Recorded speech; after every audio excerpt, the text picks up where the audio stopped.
बहुत आनंद आया। मुझे व्यवस्था में कोई कमी नहीं लगी। सफाई भी बहुत अच्छी है, व्यवस्था भी अच्छी है और लोगों को कम से कम परेशानी में दर्शन हो जाएं और हमारे जैसे लोग भी उनके लिए परेशानी का कारण न बने, इस हिसाब से बहुत अच्छी व्यवस्था है। नरेंद्र सिंह तोमर जी को जिला संयोजक बना दिया है मध्य प्रदेश जिला संयोजक जी प्रदेश संयोजक बना दिया प्रदेश संयोजक। चुनाव को देखते हुए। तो उसमें क्या है, कोई भी बन जाए, हमें सरकार बननी ही है। और क्या कुछ सावन में क्या कुछ खास रहा आपके लिए, क्या कुछ मांगा है भगवान महाकाल? ये 2 सावन है क्योंकि बीच में पुरुषोत्तम मास आ रहा है, तो इसकी विशेषता है कि हरिहर का मिलन है ये। तो हरिहर का मिलन होने से क्या होता है, विष्णु पोषक हैं और शिव जो हैं वो अंत में सृष्टि का अपने अंदर लोप कर लेते हैं और फिर बाहर निकलती है जब सृष्टि तो विष्णु उसका पोषण करते हैं। तो अब की बार ये दोनों का जो मेल है वो बहुत अद्भुत है और ये हरिहर का जो मेल होता है यही हर हर गंगे कहलाता है, इसी को हरिहर गंगे कहते हैं। गंगा और क्षिप्रा, मैं हमेशा से बोल रही हूँ कि महाकाल को सिर्फ क्षिप्रा चाहिए है, ओमकारेश्वर को नर्मदा का जल अविरल चाहिए है। शिवराज जी ने मेरे आग्रह को स्वीकार किया और आपको पता होगा एक टरबाइन बंद कर दी गई ओमकारेश्वर और उससे पानी निरंतर नर्मदा जी में आता है। यहाँ पर भी क्षिप्रा का जल ही बाबा को चाहिए है, यही बाबा की सबसे बड़ी सेवा है। तो इसलिए वो भी इसके लिए भी सब प्रयास हो रहे हैं, तो इसलिए बहुत अच्छा होने वाला है। मुझे लगता है कि ये जो पुरुषोत्तम मास दोनों सावन के बीच में आ गया, 2 सावन हो गए और एक पुरुषोत्तम मास हो गया, ये अपने आप में बहुत कल्याणकारी साबित होगा भारतवर्ष के लिए और हमारे प्रधानमंत्री मोदी के लिए और हमारे भैया शिवराज के लिए। दीदी, मिशनरी स्कूल में तिलक को लेकर वहाँ आपत्तिजनक तिलक और कलाबा और ये सब तो बहुत पर्सनल चीज़ें होती हैं, जैसे हेयर स्टाइल, जनेऊ, इस सब पर थोड़ा ना आपत्ति हो सकती है। लेकिन मिशनरी स्कूल में छात्र जब टीका लगा के जा रहे हैं तो उनकी पिटाई की गई। इसको देखना सरकार का काम है, गृह मंत्री का काम है, शिक्षा मंत्री का। मैं इसको गलत मानती हूँ, उनके साथ इस प्रकार का भेदभाव करना धर्म के साथ, लेकिन सरकार इस चीज़ को सुनिश्चित करेगी कि ऐसा ना हो। दीदी आगे आगामी चुनाव को देखते हुए कमलनाथ जी कह रहे हैं उनकी सरकार बन रही है, क्या कहना है? इसको कहे बिना तो कोई चुनाव लड़ेगा ही नहीं ना, तो इसलिए हम किसी के लिए, मैं तो बीजेपी के लोगों को भी समझा रही हूँ कि कांग्रेस के लोगों का हर बात में मजाक मत बनाया करो। वो विपक्ष है, उनका लोकतंत्र में अपना एक अधिकार होता है, एक स्थान होता है। आपका स्थान लोगों के दिल में है, लोगों के दिल में बीजेपी बैठी हुई है, लोगों को बीजेपी का कोई दूसरा विकल्प नजर नहीं आता। सारे दुनिया के नेता इकट्ठे हो जाएं, आप मुझे बताइए मोदी का कोई विकल्प है? क्योंकि मोदी किस अधिष्ठान पर खड़े हैं? राम और रोटी के। रोटी भी है, हिंदुत्व भी है, राष्ट्रवाद भी है, अच्छा डिफेंस भी है, स्वदेशी भी है।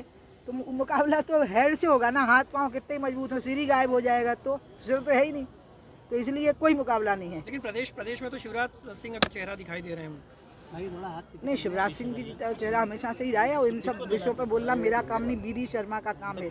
मैं शिवराज जी का बहुत सम्मान करती हूँ, उनको बड़ा भाई मानती हूँ और उनने जो शराबबंदी की, बस मैं यहाँ से लौट के गई और मुझे खुशखबर मिली 18 के बाद जो मैं गई मुझे खुशखबरी मिली और उससे मैं बहुत खुश हूँ। 2500 आते एक साथ गिरा दिए गए। ठीक है, अब रही बात क्या बोलते हैं विवादास्पद दुकानें, शराब पी के चलना, इसमें पुलिस पूरे टाइम थोड़ी खड़ी रहेगी। थोड़ा नगर पंचायत, नगर पालिका, नगर निगम के जो पार्षद हैं, जो जनपद पंचायतों के, जिला पंचायतों के सदस्य हैं, ये सारे निर्वाचित जनप्रतिनिधियों का, विधायकों का, सांसदों का काम क्या है कि वो इन सब चीज़ों पर कंट्रोल करावें। इनकी खुद की मिली भगत नहीं होनी चाहिए इन सब चीज़ों पर। सरकार ने अपना काम पूरा कर दिया, शिवराज जी ने और मैंने अपना काम पूरा कर दिया। शराबबंदी भी तो नहीं हो पाई है लेकिन पूरी तरीके से। मैं आपको फिर कह रही हूँ कि सवाल यह है कि सरकार की नीयत साफ है कि नहीं, शिवराज जी की नीति साफ है कि नहीं, वो नीति साफ है। दीदी, लगातार मध्य प्रदेश में प्रधानमंत्री जी और गृह मंत्री जी लगातार आ रहे हैं, क्या डर सता रहा है कि बीजेपी की सरकार? नहीं, वो अपने आप को प्रधानमंत्री और गृह मंत्री नहीं समझते, वो अपने आप को भाजपा का कार्यकर्ता समझते हैं।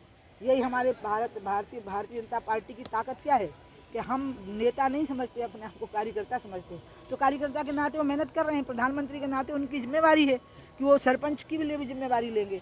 और गृह मंत्री अमित शाह खुद बहुत कष्ट उठाए हैं, जेलों में रहे हैं वो भाजपा की रक्षा के लिए, हिंदुत्व की रक्षा के लिए।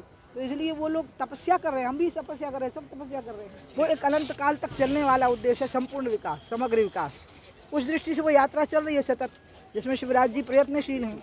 वो पंचायत अभियान जो है वो अभी चल रहा है सतत, लेकिन मेरी मूल इच्छा है कि क्षिप्रा का जल महादेव को मिले और क्षिप्रा का साफ सुथरा जल महादेव को मिले। ठीक है, एक आखिरी सवाल तक, कल चंद्रयान आखिरी नहीं बेटा, बहुत सारे सवाल करो। जी जी जी। कल चंद्रयान का सफल परीक्षण हुआ है, उसको लेकर किस प्रकार बाबा से कामना की आपने? मैं अभी तो यहाँ तो भूल गई थी, मैं बताऊँ, मुझे बाबा के जब सामने दिखते हैं ना तो मुझे कुछ याद नहीं रहता, लेकिन चंद्रयान जाना और उसमें हमें सफलता मिल रहा है, साबित कर रहा है कि अंतरिक्ष में भी अब हम दुनिया के उन देशों की बराबरी पर आ जाएंगे जो अंतरिक्ष में बहुत ऊंचाइयों को छू लिए हैं। हम गहराइयों में भी चले जाएंगे, हम धरती पर भी चले जाएंगे और हम आकाश में भी पहुंच जाएंगे। ये सब मोदी जी के नेतृत्व में होगा। मैं मोदी जी के स्वास्थ्य की, दीर्घायु की और लंबे समय तक राज करने की कामना करती हूँ। और मैं तय किया है कि वो 75 साल के तब हो पाएंगे जब मैं तय करूँगी, वो नहीं तय कर पाएंगे। पटवारी घोटाले को लेकर कुछ कहेंगे? जांच होने दीजिए ना, जांच होने दीजिए।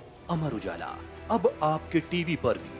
अपने स्मार्ट टीवी पर YouTube पर सर्च करें अमर उजाला, चैनल सब्सक्राइब करें और देखें ताजा खबरें, वो भी HD क्वालिटी में। और हाँ, बेल आइकन दबाना ना भूलें ताकि हर खबर हो आपके घर।